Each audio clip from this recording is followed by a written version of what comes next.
Welcome to Guns 101. It's our video welcome message for new gun owners. It's brought to you by the Self-Defense Radio Network. I'm Rob Morse from Self-Defense Gun Stories. My partners are Charlie Cook from Writing Shotgun with Charlie, and the guy doing the heavy tech work behind the curtain there, that's Paul Lathrop from the Polite Society podcast. We're joined by Annette Evans. She's beauty behind the blast, and she has a new Facebook page called On Her Own. Annette, millions of people brought a gun home. They may have seen guns, they may have handled them before. For a lot of them, this is the first time they've had a gun in the home for self-defense. How do we get through the magic and figure out how that gun really works to make them safer? So the first step is not learning how to hold the gun. It's not learning how to shoot the gun. It's learning what all the things on the gun do. So when you take that gun and pick it up out of the box, you see buttons and levers and all these other things on it. What do they do? How do you figure out what they do?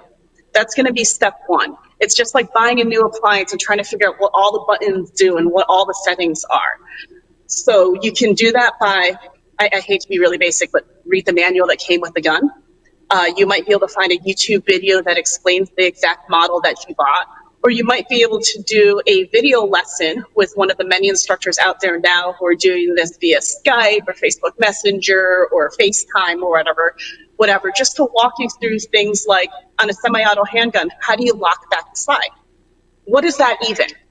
So getting through those little basics, like what are the parts of the gun, how to do little things like lock back the slide, open the cylinder on a revolver, or how to load and unload a gun. Those are all things that you need to figure out. Now, there's a safety aspect here, right?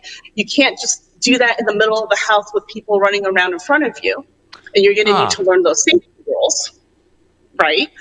But you're also going to need to learn the mechanics of how your gun operates. After that, you can figure out the mechanics of how to shoot that thing that you just bought.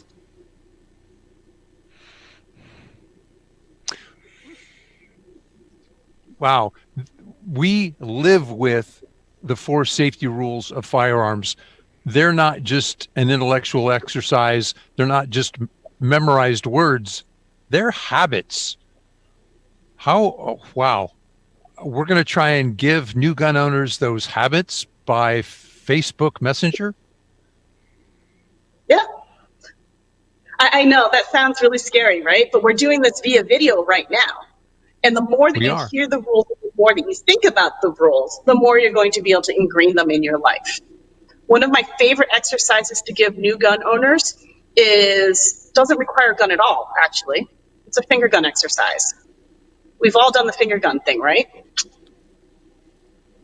Now, there's 2 big things we can do with the finger gun exercise. One is we practice keeping the finger straight and out of the trigger, right?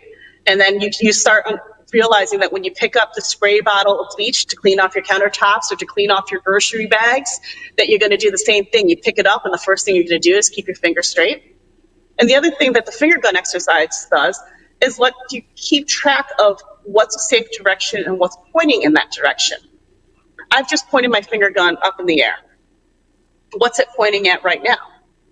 I can look over and go, oh, that's pointing at the kitchen. Maybe that's not such a good idea.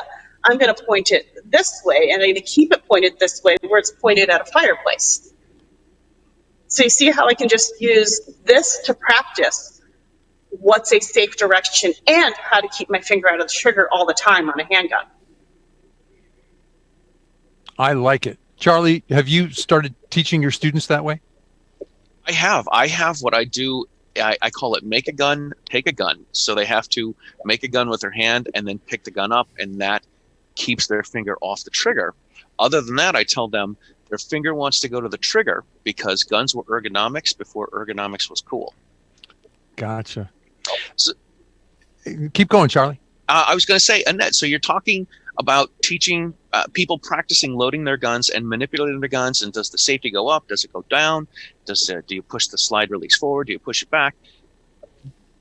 This seems a little scary to do with live ammunition in someone's house. Is there something that someone can use besides real ammunition? Yes. First of all, a lot of these things don't require any kind of ammunition at all anywhere nearby, right? We can do dry practice without ammunition, preferably without ammunition in that room at all. And that's going to be your first safety layer. Is for things like manipulating the slide, manipulating the safety. You don't need ammunition anywhere nearby. In fact, you want to keep it away from you as far as possible. But for things like loading the gun and unloading the gun, if you're able to get something called snap caps or dummy rounds right now, then you need to use those. It's very important that they're clearly marked and they're clearly different from real ammunition, and that you still make sure that you keep track of all the other safety rules when you use them. So you want to keep your real ammunition far, far away. You want to make sure the gun is still pointed in a safe direction so that if something screws up, if you mess up, and if there is a live round, and if you happen to fire it, it's going to go somewhere where it can't hurt anybody, and it's going to do as little property damage as possible.